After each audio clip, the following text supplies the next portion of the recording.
ಸಂವಿಧಾನ ರಚನಾ ಸಭೆ ಕೈಗೊಂಡ ಪ್ರಮುಖ ಕಾರ್ಯಗಳು.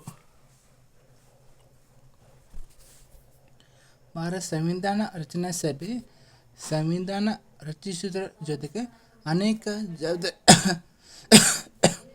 ಜವಾಬ್ದಾರಿಯುತ ಕಾರ್ಯಗಳನ್ನು ನಿರ್ವಹಿಸಿತ್ತು ಹಾಗೂ 1952 ತಾತ್ಕಾಲಿಕ ಸಂಸತ್ತು ಕಾರ್ಯನಿರ್ವಹಿಸಿ ಅನೇಕ ಕಾನೂನುಗಳನ್ನು ಜಾರಿಗೊಳಿಸಿತ್ತು. ರಾಷ್ಟ್ರಧ್ವಜ 1947 ಜುಲೈ 22. ಭಾರತದ ರಾಷ್ಟ್ರಧ್ವಜವನ್ನು ಪಿಂಗಾಲಿ ವೆಂಕಯ್ಯ ವಿನ್ಯಾಸಗೊಳಿಸಿದರು.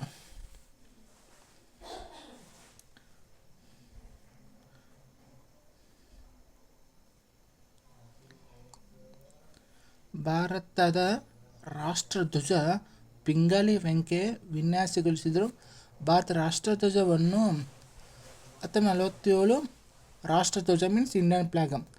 ಭಾರತ ರಾಷ್ಟ್ರಧ್ವಜವನ್ನು 1947 ಜುಲೈ 22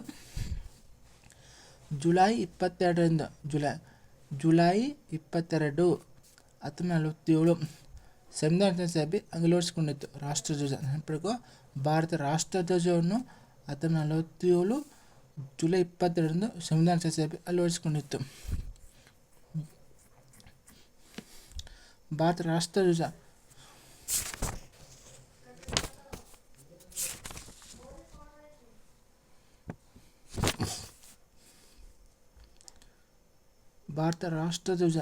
ರಾಷ್ಟ್ರಧ್ವಜ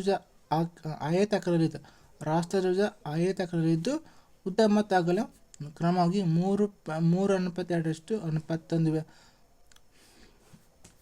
ರಾಷ್ಟ್ರಧ್ವಜವು ಆಯತಾಕಾರದಲ್ಲಿದ್ದು ಉದ್ದ ಮತ್ತು ಅಗಲಕ್ಕೆ 3:2 ಅನುಪಾತ ಹೊಂದಿರುತ್ತೆ. ತ್ರಿವರ್ಣ ಅಥವಾ ತಿರಂಗ ಸಂಕೇತ. ತ್ರಿವರ್ಣ ಧ್ವಜವು ಕೇಸರಿ, ಬಿಳಿ, ಹಸಿರು ಎಂಬ 3 ಬಣ್ಣ ಕ್ರಮ ಹೊಂದಿದ್ದು ಅವುಗಳ ನಡುವೆ ಅವುಗಳ ಅಳತೆ ಸಮ ಪ್ರಮಾಣದಲ್ಲಿದ್ದು ಪ್ರತಿಯೊಂದು ಬಣ್ಣವು ದೇಶದ ಧ್ಯೇಯಗಳನ್ನು ಸೂಚಕವಾಗಿದ್ದು.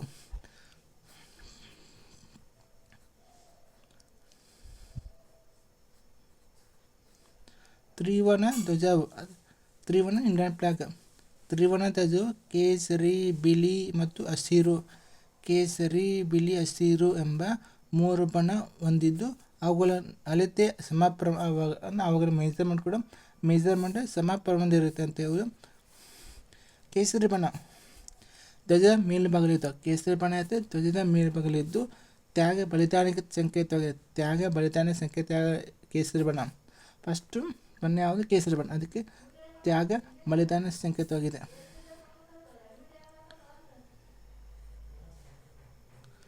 ಕೇಸರಿ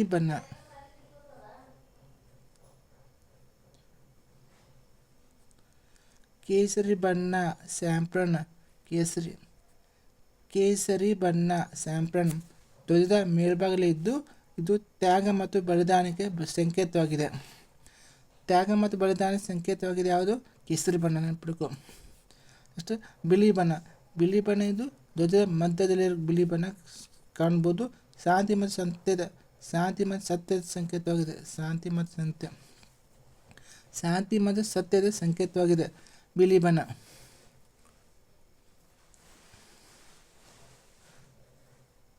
ಬಿಳಿ ಬಣ್ಣ ಶಾಂತಿ ಮತ್ತು ಸತ್ಯದ ಸಂಕೇತವಾಗಿದೆ.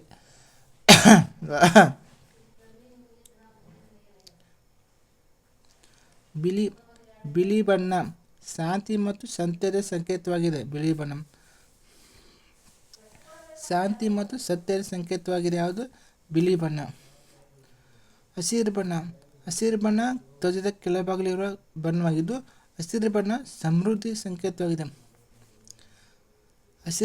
ಸಮೃದ್ಧಿ ಸಂಕೇತ ಯಾವುದು? ಹಸಿರು ಬಣ್ಣ, ಗ್ರೀನ್ ಕಲರ್. ಹಸಿರು ಬಣ್ಣ ಗ್ರೀನ್ ಧ್ವಜದ ಕೆಳಭಾಗದಲ್ಲಿರುವ ಹಸಿರು ಬಣ್ಣ ಸಮೃದ್ಧಿ ಸಂಕೇತವಾಗಿದ್ದು ಶಾಂತಿ ಮತ್ತು ಸತ್ಯ ಕೇಳಿದಾಗ ನೆನಪಿಟ್ಟುಕೋ ಬಿಳಿ ಬಣ್ಣ. ಶಾಂತಿ ಮತ್ತು ಸತ್ಯದ ಸಂಕೇತವಾಗಿದೆ ಬಿಳಿ ಬಣ್ಣ. White colour.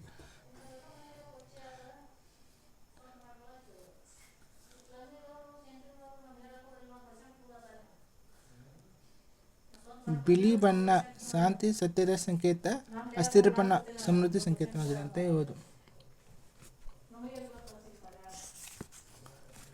ಧ್ವಜ ಮಧ್ಯದ ಅಶೋಕ ಚಕ್ರ. ಧ್ವಜ ಮಧ್ಯದಲ್ಲಿ 24 ಗೆರೆಯುಳ್ಳ ಅಶೋಕ ಚಕ್ರವಿದ್ದು ಕಡು ನೀಲಿ ಬಣ್ಣದಲ್ಲಿದೆ. ಅಶೋಕ ಚಕ್ರ ಯಾವ ಬಣ್ಣದ? ಕಡು ನೀಲಿ. ಕಡು ನೀಲಿ ಮೀನ್ಸ್ ನೀಲಿ ಕಲರ್ ನೀಲಿ ಇದ್ದು ನೇವಿ ಬ್ಲೂ ಅಂತ ಕರೀತಾರೆ. ಚಕ್ರ ದೇಶದ ಪ್ರಗತಿಗೆ ದ್ಯೋತಕ. ಈ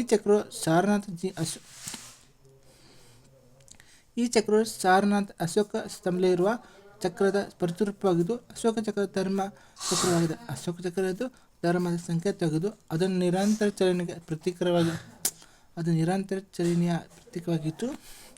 24 ಗೆರೆ 24 ಗಂಟೆ ಪ್ರತಿನಿಧಿಸುತ್ತೆ. 24 ಗೆರೆದ 24 ಗಂಟೆ ಪ್ರತಿನಿಧಿಸುತ್ತೆ. 24 ಗೆರೆ 24 ಗಂಟೆ ಪ್ರತಿನಿಧಿಸುತ್ತೆ. ಅದು 24 ಗಂಟೆ 24 ಗೆರೆ ಇದಾವೆ. 24 ಗೆರೆ ಮಾಡಿದ್ರೆ 24 ತಾಸು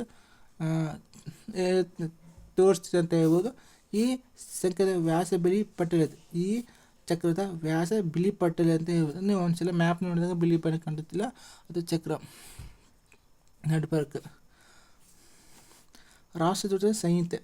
ರಾಷ್ಟ್ರಧ್ವಜ ಸಂಹಿತೆ ಅನ್ನೋ ಕೇಂದ್ರ ಸರ್ಕಾರ ಸಚಿವಾಲಯ 2002 ಜನವರಿ 20ರಂದು ಜಾರಿಗೆ ತರಲಾಗಿದೆ. ಇಂಪಾರ್ಟೆಂಟ್. ರಾಷ್ಟ್ರಧ್ವಜ ಸಂಹಿತೆ ಯಾವ ಜಾರಿ ಬಂತು? 2002 ಜನವರಿ 26ರಂದು. ರಾಷ್ಟ್ರಧ್ವಜ ಸಂಹಿತೆ 2002 ಜನವರಿ 26ರಂದು.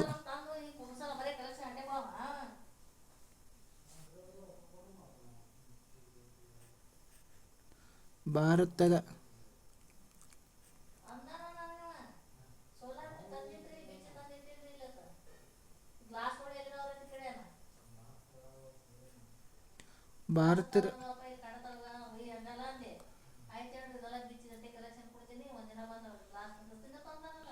ಭಾರತ ರಾಷ್ಟ್ರಧ್ವಜ ಸಂಹಿತೆ ಅನ್ನು ಕೇಂದ್ರ ಗೃಹ ಸಚಿವಾಲಯ ಹೋಮ್ ಸೆಕ್ರೆಟರಿ 2002 ಜನವರಿ 26ರಂದು ಜಾರಿ ತರಲಾಗಿತ್ತು. ಇದರೊಂದಿಗೆ ಭಾರತ ರಾಷ್ಟ್ರ ಚಿಹ್ನೆಗಳನ್ನು ದುರ್ಬಳಕೆಯಾದಂತೆ ತಡೆಯಲು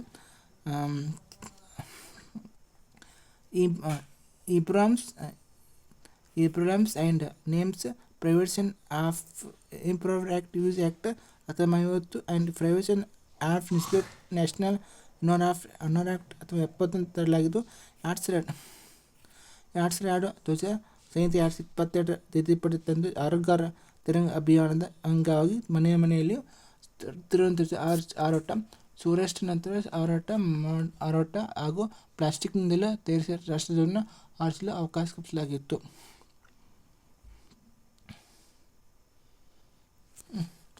ರಾಷ್ಟ್ರಧ್ವಜ ಸಂಹಿತೆಯಲ್ಲಿ ಪ್ರಮುಖ ಅಂಶಗಳು. ರಾಷ್ಟ್ರಧ್ವಜ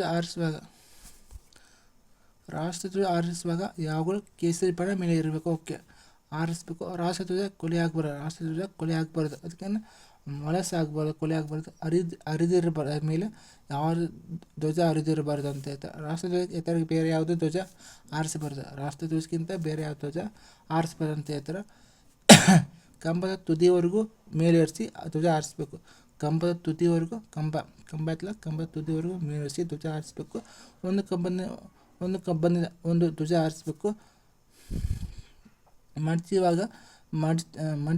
ಮಡಚುವಾಗ ಇಬ್ಬರು ಹಿಡಿದು ಮಡಚಬೇಕು. ಧ್ವಜನ ಬಲಗೈನಲ್ಲಿ ನೆನಪಿಡ್ಕೊ. ಧ್ವಜ ಲೆಫ್ಟ್ ಗಣ್ಯರು. 2014 ಪ್ರಧಾನಿ ಇತ್ತೀಚಿನ ಭಾರತ ಗಣರಾಜ್ಯೋತ್ಸವದ ಭಾಗವಹಿಸಿದ ಗಣ್ಯರು ಕೇಳ್ತಾರೆ. ಅಂದರೆ ರಿಪಬ್ಲಿಕ್ ಡೇ ಇವಾಗ ಇನ್ವೈಟ್ ಮಾಡೋರು ಯಾರು ಅಂದರೆ ಸಿಂಪಲ್ 2014 ಪ್ರಧಾನಿ ಶಿಂಜೋ ಅಬೆ ಜಪಾನ್ ನೆನಪಿಡ್ಕೊ. 2014 ನೆನಪು ಪ್ರಧಾನಿ Shinzo Abe Japan. 2015 Barack Obama America. 2017 ಯಾರು? ಬರಾಕ್ ಒಬಾಮ ಅಮೇರಿಕ. 2016 ಅಧ್ಯಕ್ಷ ಹೋಲಾಂಡ್ ಫ್ರಾನ್ಸ್. 2016 ಒಳಗೆ ಅಧ್ಯಕ್ಷ Hollande France. 2017 Sheikh Mohammed bin Zayed Al Nahyan Abu Dhabi. 2017 ಗೊತ್ತಾಯ್ತಲ್ಲ, ಬರಾಕ್ ಒಬಾಮ ಅಮೇರಿಕ. 2016 ಯಾರು? ಸಿಂಪಲ್ 2016 ಅಧ್ಯಕ್ಷ ಹೋಲಾಂಡ್ ಫ್ರಾನ್ಸ್.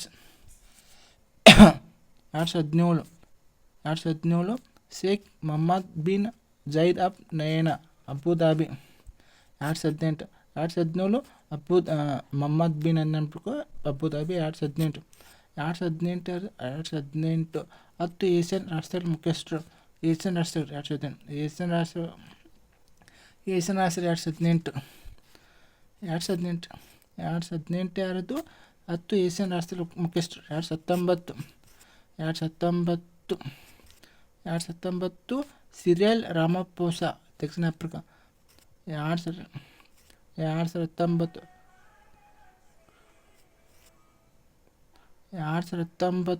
ಸಿರಿಯಲ್ ರಾಮಫೋಸಾ ದಕ್ಷಿಣ ಆಫ್ರಿಕಾ. 2019 ಸಿರಿಯಲ್ ರಾಮಫೋಸಾ ದಕ್ಷಿಣ Africa. 2020 ಸೈರಿಲ್ ಬಾಲ್ಸೋನಾರೋ Brazil ಅಧ್ಯಕ್ಷ.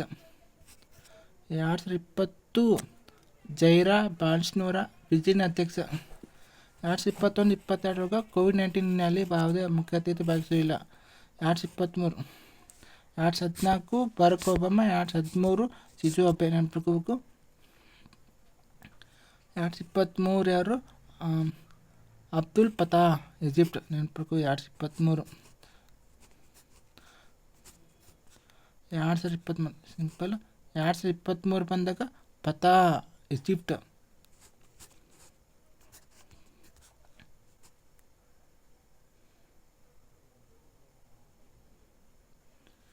2023 Abdul Fattah Egypt. 2024 Emmanuel Macron France. 2024 Emmanuel Macron France. 2024 Emmanuel Macron France ಇದ್ರು. ಮತ್ತು 2022 ಗಣರಾಜ್ಯೋತ್ಸವ ಪರೇಡ್ನಲ್ಲಿ ಉತ್ತರ ಪ್ರದೇಶದ ಕಾಶಿ ವಿಶ್ವನಾಥ ಧಾಮ ನೆನಪಿಟ್ಕೋ. ಇದು 2022 ಗಣರಾಜ್ಯೋತ್ಸವ ಪರೇಡ್ನಲ್ಲಿ ಉತ್ತರ ಪ್ರದೇಶದ ಕಾಶಿ ವಿಶ್ವನಾಥ ಧಾಮ ಮತ್ತು ಒಂದು ಜಿಲ್ಲೆ ಒಂದು ಉತ್ಪನ್ನ ಸ್ತಬ್ಧಚಿತ್ರ ಮೊದಲು ಪ್ರಶಸ್ತಿ ಪಡೆಯಿತು. 2022 ಉತ್ತರ ಪ್ರದೇಶದ ಕಾಶಿ ವಿಶ್ವನಾಥ ಧಾಮ ಇಲ್ಲ ಒಂದು ಜಿಲ್ಲೆ ಒಂದು ಉತ್ಪನ್ನ ಸ್ತಬ್ಧಚಿತ್ರಕ್ಕೆ ಮೊದಲು ಪ್ರಶಸ್ತಿ ಪಡೆಯಿತು. ಕರ್ನಾಟಕ ರಾಜ್ಯ ಪಾರಂಪರಿಕ ಕರಕುಶಲ ತೊಟ್ಲು ಸ್ತಬ್ಧಚಿತ್ರ 2022 ಗಣರಾಜ್ಯೋತ್ಸವ 2ನೇ ಅತ್ಯುತ್ತಮ ಸ್ತಬ್ಧಚಿತ್ರ ಪ್ರಶಸ್ತಿ ಭಾಜನವಾಗಿದೆ. ಕರ್ನಾಟಕ ರಾಜ್ಯದ ಪಾರಂಪರಿಕ ಕರಕುಶಲ ತೊಟ್ಲು ಸ್ತಂಭಚಿತ್ರವು 2022 ಗಣರಾಜ್ಯೋತ್ಸವ 2ನೇ ಅತ್ಯುತ್ತಮ ಸ್ತಬ್ಧಚಿತ್ರ ಪ್ರಶಸ್ತಿ ಭಾಜನವಾಗಿದೆ ಅಂತ ಹೇಳ್ಬೋದು.